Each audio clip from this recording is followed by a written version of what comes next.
E até começar falando sobre a situação de Alexandre Ramagem. Foi cassado ontem pela mesa diretora da Câmara dos Deputados. Ele ficou bem incomodado com isso, foi às redes sociais reclamar. A gente até separou aqui o post, o vídeo que ele publicou nas redes sociais, falando até mesmo do presidente da Câmara. Vamos assistir.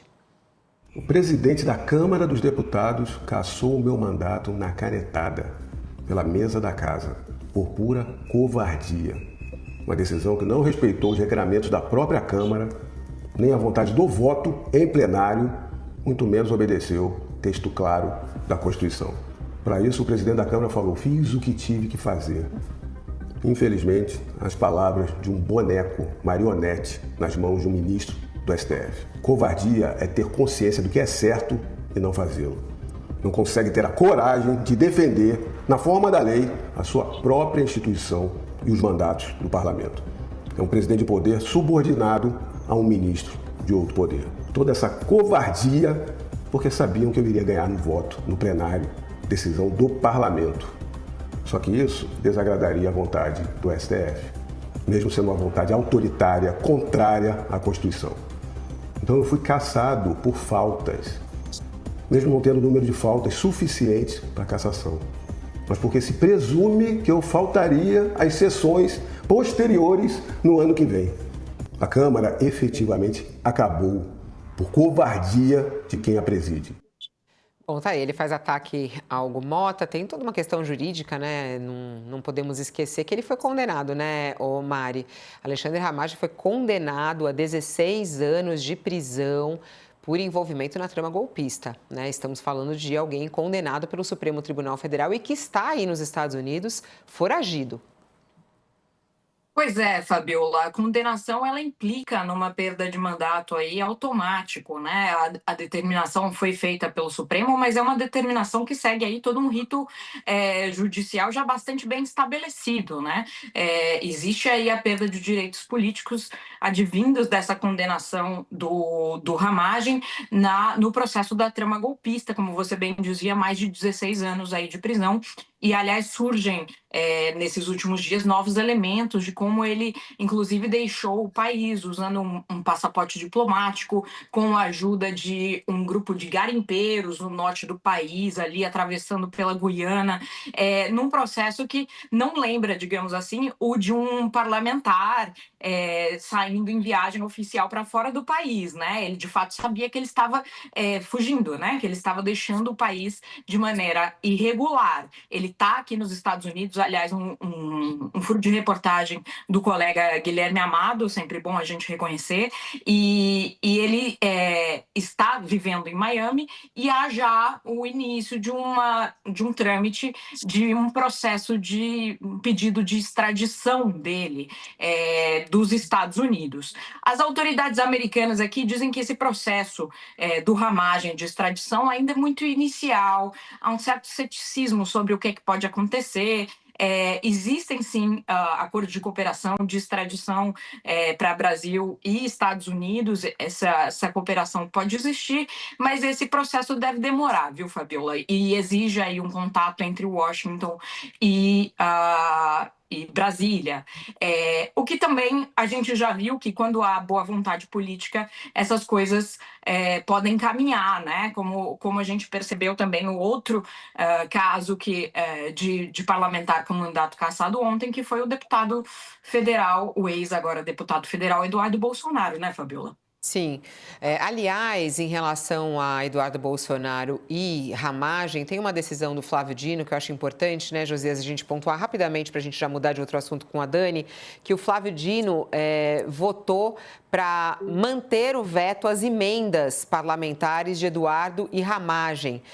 Isso é uma decisão importante, o Flávio Dino votou hoje para manter a sua decisão que proibiu o pagamento das emendas parlamentares aos dois deputados que agora estão cassados, né? Eduardo e Ramagem. Alexandre de Moraes já seguiu o voto do relator. Os ministros têm até o dia 6 de fevereiro para colocarem lá os seus votos, é aquele voto virtual. Isso é meio óbvio, né, Josias? É na linha dos óbvios, não é? Ou não? Sem dúvida nenhuma, não há... Se o parlamentar fugiu do país, se autoexilou, o outro condenado resolveu fugir para não pagar a sua pena de mais de 16 anos de cadeia, obviamente eles não estão no exercício do mandato. No caso do Eduardo Bolsonaro, ele optou por não exercer o mandato. No caso do Alexandre Ramagem, ele perdeu o mandato quando foi condenado no Supremo no contexto do complô do golpe. Ora, se não estão no exercício do mandato, não se pode considerar razoável que eles continuem destinando dinheiro federal, dinheiro do contribuinte, por meio de emendas parlamentares. Se não tem legitimidade para exercitar o seu mandato, não tem tampouco legitimidade para destinar, para usar e, sobretudo, abusar da destinação de dinheiro público. Então, não fazia o menor sentido, mas nem tudo que não faz sentido é interrompido na Câmara. Então, tiveram curso as emendas de ambos, do Ramagem e do Eduardo Bolsonaro, elas foram incluídas no orçamento e, se nada fosse feito, elas seriam empenhadas e executadas. Então, a intervenção é muito apropriada. O ministro Flávio Dino, que tem olhado com lupa essa questão das emendas, ele deu razão a essa ação que foi movida no Supremo para interromper o pagamento dessas emendas e, sem dúvida nenhuma, Fabiola, o ministro vai prevalecer no plenário da primeira turma, essas emendas não serão pagas. E não faz nexo que sejam. Né? É uma decisão que nem precisaria estar no Supremo. Né? Se a Câmara tivesse enxergado, como você disse, o óbvio, isso não estaria acontecendo, esse julgamento não estaria acontecendo. Ô Mari, você que está acompanhando a permanência de Eduardo Bolsonaro aí nos Estados Unidos desde a ida, né? Ele fez um vídeo falando sobre a cassação dele e disse que tem muito orgulho, inclusive, porque ele está lá porque ele é um perseguido político, né? Ele está se protegendo do que ele sofre no Brasil. E os feitos dele aí nos Estados Unidos não têm trazido resultado nem para ele, né? Olha, Fabiola, no último mês eu até fiz um pequeno levantamento aqui que eu vou dizer a vocês em breve, mas a questão é que no último mês o Eduardo mergulhou aí numa tormenta vertiginosa, né, em relação aos resultados que ele vem colhendo, né? Para a gente começar, enfim, com a notícia mais fresquinha, é isso. O mandato dele acaba de ser cassado pela mesa diretora da Câmara mais de 2 meses antes do que ele esperava que acontecesse. Na verdade, a expectativa era que isso se concretizasse só em março, e, portanto, ele pudesse manter o status de deputado, que é até bastante importante para as negociações que ele faz aqui em Washington, né? Tem um outro peso você ser um parlamentar de um país como o Brasil ou não ter mandato nenhum, né? Naturalmente, isso é bastante óbvio. Mas só nesse último mês, Fabiola, ó, estamos falando do último mês, ele se tornou réu no Supremo por coação de autoridades, naquele processo em que o pai dele, o Jair Bolsonaro, também, enfim, está como réu. Ele viu todas as emendas, você mencionava aí a decisão do Flávio Dino, serem congeladas, suas emendas parlamentares, porque ele vinha, enfim, tentando fazer essas emendas. O pai, Bolsonaro, foi preso e o Trump disse só uma pena, too bad, não falou mais nada, não houve qualquer outra manifestação. Caíram boa parte das tarifas, né, de 50%, que era uma gestão óbvia aí do Eduardo e do Paulo Figueiredo aqui nos Estados Unidos. Caiu a sanção global Magnitsky, depois de quase 5 meses, sobre o ministro Alexandre de Moraes. Essa, sim, era a principal bandeira dos dois, especialmente do Eduardo aqui nos Estados Unidos, e era algo que ele dizia que demoraria, se fosse revertida, que não cairia em menos de 10 anos, que seria uma surpresa muito grande para ele se isso acontecesse. O Eduardo deixou de ser o nome Bolsonaro presidenciável, perdeu para o Flávio agora a posição de presidenciável que ele vinha acalentando ter, inclusive uma candidatura a partir do exterior. Ele viu o Lula vacinar o Trump contra a pauta de crime organizado, de organização terrorista, que era, inclusive, uma pauta que ele divide aí com o Flávio, né? e que para as eleições de 2026 seria extremamente relevante se eles conseguissem, enfim, colocar PCC e Comando Vermelho como organizações terroristas aqui, o que não parece nem um pouco provável agora com a articulação entre o Lula e o Trump para chegar a uma cooperação em relação ao crime organizado. É provável que ele fique inelegível muito em breve. A condenação dele no Supremo é vista como certa, o que o impediria de manter qualquer, enfim, de lançar qualquer candidatura ano que vem. E ele mesmo diz, e é possível que, caso retorne ao Brasil, ele seja preso.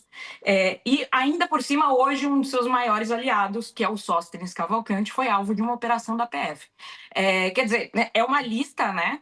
Se a gente pensar em um ano que o Eduardo se dedicou a estar nos Estados Unidos, fazendo uma campanha pela anistia do pai, junto às autoridades americanas, para que houvesse punições ao Brasil, para que a relação com o Planalto ficasse entre Casa Branca e Planalto fosse completamente inviabilizada, o Eduardo, que se mudou para os Estados Unidos em fevereiro, chega a dezembro, tendo visto todo o seu trabalho desfeito e numa condição política muito complicada, né, Fabiola? É impossível decretar a morte política de qualquer pessoa, mas os caminhos hoje para o Eduardo, como líder no Brasil, estão bem difíceis e por uma opção dele mesmo, né? Ele optou por vir para cá ainda em fevereiro, no Carnaval, ele se muda para cá, depois de ter vindo 4 vezes desde a vitória do Trump. Ele já tinha passado por aqui 4 vezes e hoje ele mora no Texas. E é isso, sobrou a ele a narrativa da perseguição política. Ele deve se agarrar a isso, manter essa articulação internacional que ele já vinha fazendo com a direita, mas realmente a lista de desfeitos, digamos assim, recentes do Eduardo é de impressionar.